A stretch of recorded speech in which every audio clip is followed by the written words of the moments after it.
রাধে রাধে। ওম নমো ভগবতে বাসুদেবায়। ওম নমো ভগবতে বাসুদেবায়। ওম নমো ভগবতে বাসুদেবায়। শ্রীমদ্ ভাগবত চতুর্থ স্কন্দ পুষণম নবম অধ্যায় ধ্রুব মহারাজের গৃহে প্রত্যাবর্তন। শ্লোক 26। মৈত্রেয় উবাচ ইতর্চিতোষ ভগবানতি দিশাত্মনপদম বালৈশ্য পশ্যত ধাম সমগাদ গুরুদ্বজ।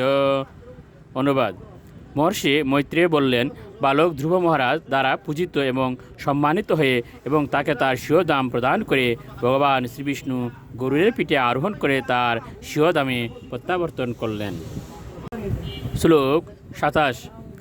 সোপি সমকল্পজম বিষ্ণুপাদ সেব উপসাদিতম প্রাপ্য সমকল্প নির্বাণম নাতি প্রীত অভ্যগাৎপুরম। অনুবাদ: ভগবানের চরণ কমলের উপাসনার দ্বারা ধ্রুব মহারাজ তার ঈপ্সিত ফল লাভ করেছিলেন, কিন্তু তা সত্ত্বেও তিনি প্রসন্ন হননি। এভাবে তিনি তার গৃহে প্রত্যাবর্তন করেছিলেন। শ্লোক 28। বিদুরুবাচ সুদুর্লভম যৎপরমম পদম হরের মায়া বিনস্তচরণার্চনার্জিতম লব্ধৈপ সিদ্ধার্থমিবৈক জন্মনা কতম সম আত্মানম অমূন্যতার্থবিদ। অনুবাদ: শ্রী বিদুর প্রশ্ন করলেন, হে ব্রাহ্মণ, ভগবানের দাম প্রাপ্ত হওয়া অত্যন্ত কঠিন। অত্যন্ত স্নেহপরায়ণ এবং কৃপাময় ভগবানের প্রসন্নতা বিধানকারী শুদ্ধ ভক্তির দ্বারাই কেবল তা লাভ করা যায়। এক জন্মেই ধ্রুব মহারাজ তা লাভ করেছিলেন এবং তিনি ছিলেন অত্যন্ত জ্ঞানী এবং বিবেকী। তাহলে কেন তিনি প্রসন্ন হননি? শ্লোক 29।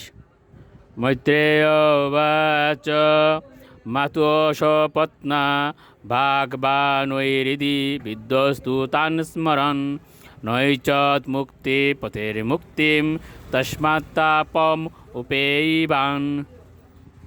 অনুবাদ: মৈত্রেয় উত্তর দিলেন, ধ্রুব মহারাজের হৃদয় তার বিমাতার বাক্যবাণী বিদ্ধ হওয়ার ফলে তিনি অত্যন্ত সন্তপ্ত হয়েছিলেন এবং তাই তিনি যখন তার জীবনের লক্ষ্য নির্ধারিত করেছিলেন তখনও তিনি তার বিমাতার দুর্ব্যবহার ভুলতে পারেননি। তিনি এই জড়জগৎ থেকে প্রকৃত মুক্তি প্রার্থনা করেননি।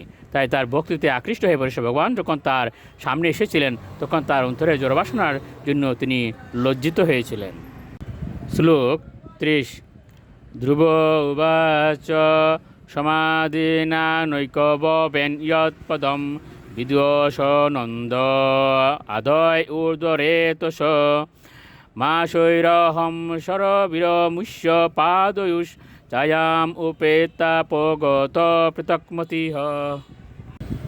অনুবাদ: ধ্রুব মহারাজ মনে মনে ভাবলেন, ভগবানের চরণ কমলের আশ্রয় লাভের প্রচেষ্টা করা কোনো সহজ কাজ নয়, কারণ সনন্দন প্রমুখ মহান ব্রহ্মচারীরাও সমাধিতে অষ্টাঙ্গ যুগের সাধনা করে বহু জন্মের পর ভগবানের শ্রী পাদপদ্মের আশ্রয় লাভ করেছিলেন, কিন্তু আমি কেবল 6 মাসের মধ্যে সেই ফল প্রাপ্ত হয়েছি। কিন্তু তবুও ভগবান ব্যতীত অন্য বিষয়ে অভিলাষ থাকার ফলে আমি অধঃপতিত হয়েছি। রাধে রাধে।